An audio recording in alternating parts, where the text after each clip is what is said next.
सभी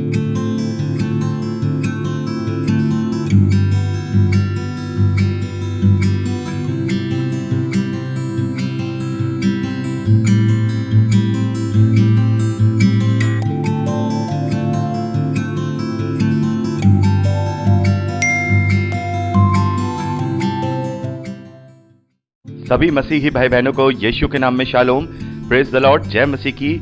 यीशु the saviour ministry और मैं प्रभु यीशु मसीह में आपका भाई जेम्स आप सभी का इस बाइबल अध्ययन कार्यक्रम में एक बार फिर से बहुत बहुत स्वागत और परमेश्वर का धन्यवाद करते हैं। मेरे प्यारे भाई बहनों, हम अध्ययन कर रहे हैं यहोशू की पुस्तक का। एक छोटी सी प्रार्थना के साथ आज के अध्ययन को हम शुरू करेंगे। हालेलुया, धन्यवाद पिता परमेश्वर, धन्यवाद करते हैं आपके अद्भुत रीति वाले प्रेम के लिए जो आपने अपने इकलौते पुत्र को देकर हम सभी पर प्रकट किया। धन्यवाद करते मान पिता परमेश्वर आपके अनुग्रह, आपके महान प्रेम, आपकी तमाम आशीषों के लिए। धन्यवाद करते हैं इस बाइबल अध्ययन कार्यक्रम के लिए जिससे हम आशीषित हो रहे हैं। होने महान पिता परमेश्वर, आज के अध्ययन में हम प्रार्थना करते हैं पिता पवित्र आत्मा हमारी सहायता करे, मदद करे, अगुवाई करे, सत्य वचनों को ठीक रीति से सिखाए ताकि हम आपके ग्रहण योग्य बनने पाए पिता परमेश्वर और आपके राज्य के लिए इस्तेमाल हो सके पिता। होने दे पिता परमेश्वर, सारी व्यवस्थाओं को, रिकॉर्डिंग किए जाने को, वचन को समझने और समझाए जाने को पिता परमेश्वर, हर एक बात को पिता हम आपके धर्ममय दाहिने हाथों में सौंपते हैं पिता परमेश्वर। आप हमारी मदद कीजिए, आप हमारी अगुवाई कीजिए। सारा आदर देते हैं, सारी महिमा देते हैं और इस प्रार्थना को यीशु के सामर्थ्य और पवित्र नाम में मांगते हैं, आमीन। मेरे प्यारे भाई बहनों, अब तक हमने यहोशू की पुस्तक में उसका 5वां अध्याय और उसके 12वें वचन तक का अध्ययन किया था।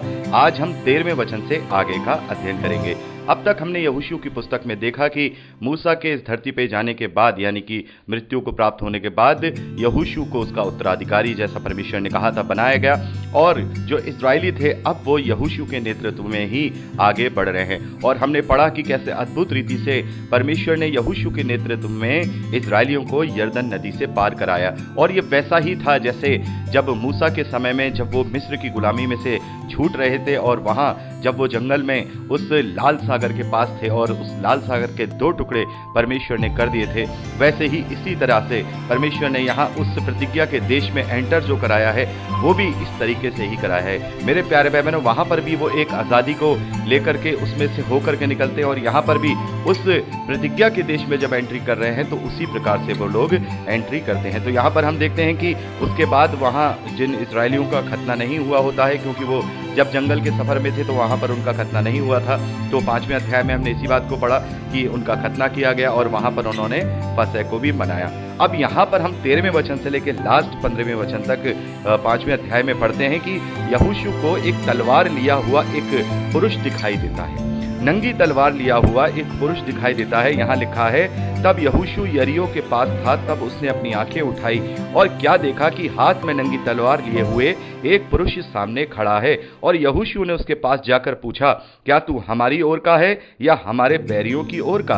तब उसने उससे उत्तर दिया, नहीं, वरन मैं यहोवा की सेना का प्रधान होकर अभी आया हूँ। तब यहोशू ने पृथ्वी पर मुंह के बल गिरकर उसे दंडवत किया और उससे कहा, अपने दास के लिए मेरे प्रभु की क्या आज्ञा है? यहोवा की सेना के प्रधान ने यहोशू से कहा, अपने जूती पांव से उतार डाल, क्योंकि जिस स्थान पर तू खड़ा है वह पवित्र है। तब यहोशू ने वैसा ही किया।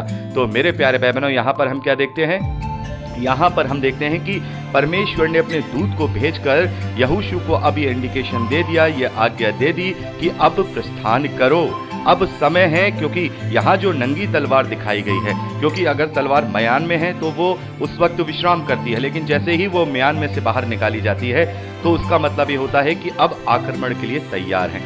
तो परमेश्वर ने अपनी शक्ति को अपने दूत के रूप में वहां पर इजरायलियों के साथ भेज दिया और परमेश्वर उनकी अगुवाई करता हुआ उन्हें उस इजराइल के देश पर अधिकारी बनाएगा। इस बात की यहाँ पर उद्घोषणा परमेश्वर ने अपने दूत के द्वारा यहोशू को दे दी कि देखो, अब मैं तुम्हारे साथ हूं और मैं उस परमेश्वर का दूत, अब मैं तुम्हारा प्रधान होकर के आया हूं। प्रधान यानी अब वो उनके साथ साथ उनकी युद्ध में अगुवाई करेगा और वो जैसे जैसे परमेश्वर ने आगे बढ़ाएगा वैसे वैसे वो आगे बढ़ते चले जाएंगे। तो यहाँ पर हमने 5वां अध्याय कंप्लीट कर लिया। अब समय है कि हम 6ठे अध्याय पहले वचन से आगे का अध्ययन करें। 6ठे अध्याय में हम यरीहो देश के पतन के विषय का वर्णन पाते हैं। जैसा कि हम जानते हैं कि अभी इजरायलियों ने यरदन नदी को पार कर लिया है और वो यरीहो देश के बाहर अपना डेरा डाले हुए हैं और उसके चारों ओर जो शहर पनाह है वो इतनी मोटी है और इतनी ऊंची है कि उसको भेद पाना बहुत मुश्किल था। तो इस वक्त वहां वो वेट कर रहे थे परमेश्वर की आज्ञा का। और इसी प्रकार से हम 6ठे अध्याय में पढ़ते हैं कि यरीहो के सब फाटक इस्राएलियों के डर के मारे लगातार बंद थे और कोई अंदर बाहर नहीं जा रहा था। फिर यहोवा ने यहोशू से कहा, सुन, मैं यरीहो को उसके राजा और शूरवीरों समेत तेरे वश में कर देता हूँ। और परमेश्वर ने उससे कहा कि तुम जितने तुम्हारे योद्धा हैं वो नगर को घेर ले और उस नगर के चारों ओर एक बार घूम आए, यानी एक चक्कर लगा ले, और 6 दिन तक ऐसा करना। और 7 याजक संदूक के आगे आगे मेढ़ों के सींगों के 7 नरसिंगे लिए हुए चले। फिर 7वें दिन तुम नगर के चारों ओर 7 बार घूमना, यानी कि 6 दिन तो एक बार घूमना, और 7वें दिन तुम 7 बार घूमना। और 7 बार घूमने के बाद वो लोग जो मेढ़ों के सींगों के नरसिंगे हैं वो देर तक भूखते रहे। और तब सब लोग नरसिंगे का शब्द सुनते ही, जैसे ही नरसिंगे के शब्द हों वैसे ही बड़ी जोश के साथ, बड़े शोर के साथ, ध्वनि के साथ जय जयकार करें। तब नगर की शहरपनाह नींव समेत गिर जाएगी और सब लोग अपने अपने सामने चढ़ जाएं। तो मेरे प्यारे भाई बहनों, यहाँ पर हम देखते हैं कि इस प्रकार की आज्ञा परमेश्वर यहोशू को देते हैं कि तुम इस्राएलियों से कहो कि इस प्रकार से जितने योद्धा हैं वो उस नगर को घेर लें और उसका 6 दिन तक एक चक्कर लगाएं, और 7वें दिन वो 7 चक्कर लगाएं। और 7 चक्कर लगाने के बाद जो 7 याजक आगे आगे चल रहे थे वो जोर जोर से नरसिंगे फूकें, और जैसे ही नरसिंगे फूके जाएं वैसे ही सब बड़ी ध्वनि के साथ जय जयकार करें। और जय जयकार करते ही वो जो शहर बना है वो नींव समेत गिर पड़ेगी। और आगे हम जब पढ़ते हैं कि वहां पर इजरायलियों ने ऐसा ही किया, सारा जो परमेश्वर ने उनसे कहा 6 दिन एक चक्कर लगाया, 7वें दिन 7 चक्कर लगाए, और उसके बाद जय जयकार की ध्वनि हुई और उसी के साथ यरीहो की शहर बना गिर पड़ी और उसमें इजरायलियों ने एंटर किया और वहां पर सब कुछ नष्ट कर डाला और उस पर अधिकार कर लिया। तो मेरे प्यारे भाई बहनों, हम देखते हैं कि वहां पर परमेश्वर ने उन्हें इस प्रकार की आज्ञा क्यों दी। परमेश्वर ने उन्हें ये क्यों नहीं कहा कि तुम जाओ और मैं तुम्हारे लिए नगर की शहरपनाह गिरा देता हूं। ये क्यों कहा कि 6 दिन तक तुम एक चक्कर लगाना, फिर 7वें दिन 7 चक्कर लगाना और ये सारी चीजें करना। क्यों परमेश्वर ने इजरायलियों को ये सब करने के लिए दिया। मेरे प्यारे भाई बहनों, यहाँ पर हम देखते हैं कि परमेश्वर उनके धीरज को परखना चाहता है कि वो जो बातें मैं उनसे कह रहा हूं, जो आज्ञाएं मैं उन्हें बता रहा हूं, उसके पालन करते हुए वो उस कार्य को करते हैं कि नहीं। और वहां ऐसा ही हुआ।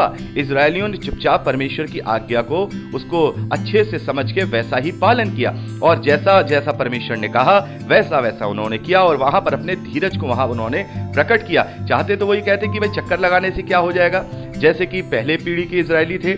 और निसंदेह अगर वो पहली पीढ़ी के इजरायली यहां पर होते यहोशू के साथ, जो जंगल में ढेर हो गए, जो कुड़कुड़ाने वाले थे, निसंदेह उनमें से कोई 2-4 आकर के यहोशू से वाद विवाद जरूर करते, जैसे कि मूसा के साथ वो आकर के कुड़कुड़ाने की बातें किया करते थे। और वो कह सकते थे कि भाई यहोशू 7 बार चक्कर लगाने से क्या हो जाएगा और 6 दिन चक्कर लगाने से क्या हो जाएगा, परमेश्वर से बोल के अभी तोड़ दे।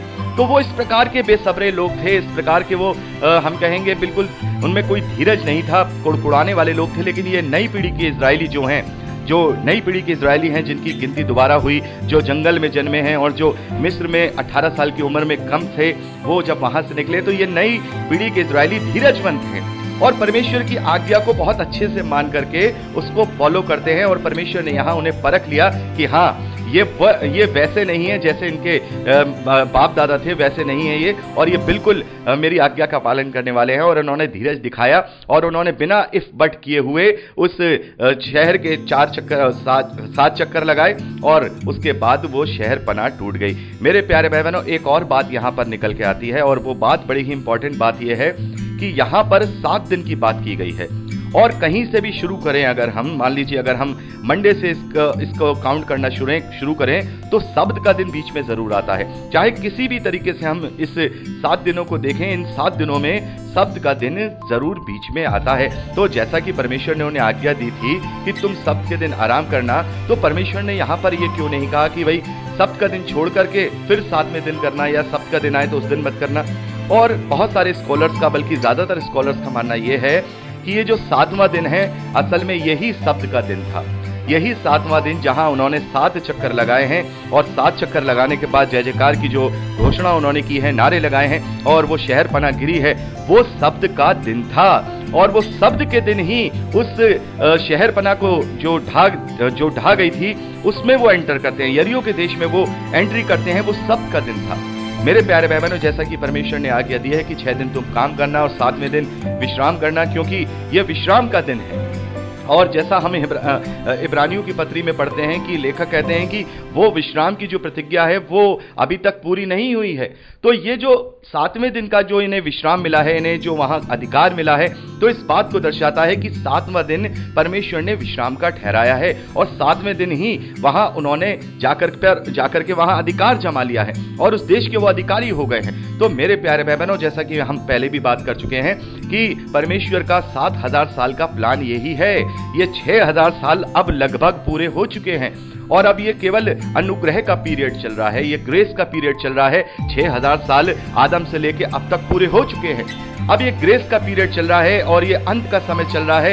ये जैसा कि हम पतरस की पत्री में पढ़ते हैं कि पतरस कहते हैं कि प्रभु यीशु मसीह आने में अपनी प्रतिज्ञा में देर नहीं करता, जैसा कुछ लोग समझते हैं, लेकिन वो धीरज धरता है ताकि बहुत सारे लोगों को मन फिराव का अवसर मिले, सभी को मन फिराव का अवसर मिले।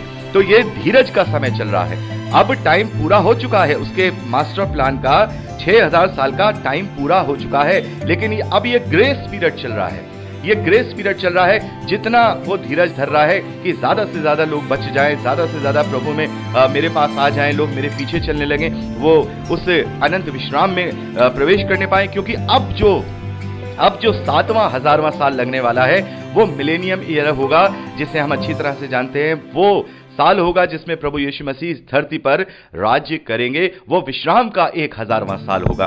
तो ये 7वां दिन भी उस बात को इंडिकेट करता है कि उन्होंने उस देश पर जो अधिकार लिया वो 7वें दिन लिया, और हम मसीह विश्वासी और समस्त जितने भी प्रभु के पीछे चलने वाले हैं, जब उस अनंत जीवन का वो अधिकारी होंगे तब वो 7वें दिन यानी 7वें 1000 साल में ही होंगे।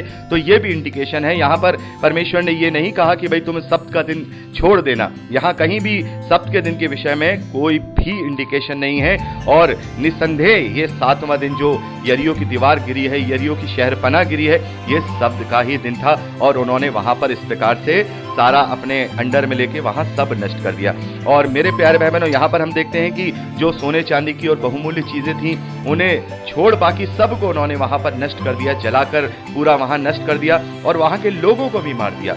और ये हम इसके विषय में पहले भी बात कर चुके हैं, पहले भी हमने देखा है जब, और इससे पहले जो युद्ध मूसा के नेतृत्व में इजरायलियों ने जीते हैं, तो वहां पर भी हम देखते हैं कि मूसा उनसे कहते हैं कि तुमने इन्हें छोड़ के दिया, तुम्हें इन सबको तुम्हें क्या करना है, मार डालना है। और यहाँ पर जब हम ये बात पढ़ते हैं कि उन्होंने क्या पुरुष क्या स्त्री, हम 21वें वचन में पढ़ते हैं इसी 6ठे अध्याय में, क्या पुरुष क्या स्त्री क्या जवान क्या बूढ़े वरन बैल भेड़ बकरी गधे और जितने उस नगर में थे सबों को उन्होंने अर्पण की वस्तु जानकर तलवार से मार डाला।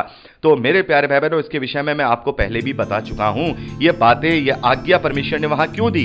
क्योंकि जैसा कि हमने व्यवस्था विवरण में पढ़ा, परमेश्वर ने इस्राएलियों से कहा कि ये देश मैं तुम्हें इसलिए नहीं दे रहा हूं कि तुम में कोई खूबी लियाकत है या तुम इसके योग्य हो। इसके 2 कारण हैं। पहला कारण तो यह है कि इस देश के लोगों को मैं दंड देना चाहता हूं। इस देश के लोगों में बहुत अधर्म है, बहुत पाप बढ़ा हुआ है, इन्हें मैं दंड देना चाहता हूं। और दूसरा, मैंने तुम्हारे पूर्वजों से तुम्हें यह देश देने की प्रतिज्ञा की थी, इसलिए ये मैं तुम्हें देश दे रहा हूं, ये मेरा प्रायोजन है। और हम देखते हैं कि परमेश्वर ने यह भी कहा है इस्राएलियों से कि तुम इन लोगों के साथ कोई वाचा मत बांधना, इनके साथ अपना कोई रिश्ता मत रखना, इनमें घुल मिल मत जाना। और परमेश्वर ने यह आज्ञा क्यों दी, मैं आपको पहले भी बता चुका हूं, ताकि इस्राएली परमेश्वर के नाम को संजो के रख सके। कहीं ऐसा ना हो कि वो दूसरे देवी देवताओं के पीछे चले जाएं, दूसरी मान्यताओं के साथ विवाह करें, उनके लड़कों के साथ, लड़कियों के साथ, और उनके साथ घुल मिल होकर के व्यभिचार करें और मूर्ति पूजा करने लगे, जैसा कि हम मोआब देश में भी देखते हैं। जो मोआब देश में उन्होंने ऐसा ही किया था, उन्होंने मोआबी स्त्रियों को उनके साथ व्यभिचार करके उनके देवी देवताओं की पूजा की थी। तो यहाँ पर परमेश्वर ने उन्हें इस्राएलियों के द्वारा दंड दिया है और इस्राएलियों को सब कुछ नष्ट करने के लिए दिया है। तो मेरे प्यारे भाई बहनों, ये कहना कि परमेश्वर तुम्हारा, बहुत सारे ऐसे होते हैं बुद्धिमान, बहुत सारे ऐसे बुद्धिमान हैं जो ये कहते हैं कि परमेश्वर तुम्हारा इतना निर्दयी है, उसने ये करवा दिया, उसने वो करवा दिया, वहां मरवा दिया, ये करवा दिया। तो परमेश्वर तो जब क्रोध करता है तो वो ना बच्चा देखता है, ना वो बूढ़ा देखता है, ना जवान देखता है, ना वो स्त्री देखता है। जब परमेश्वर क्रोध करता है तो फिर उसके क्रोध की हद में सभी आ जाते हैं और हमें क्या लगता है कि जब वो हमें वहां जब हमारा न्याय करेगा तो हमारा न्याय बड़े ही प्रेम से करेगा, हमारा न्याय बड़े ही वो क्रोध के साथ करेगा। यहां जो हम उसका प्रेम देख रहे हैं वही प्रेम है। अभी समय है, जब तक जीवन है, जब तक अंतिम सांस है, तभी उसका अनुग्रह है।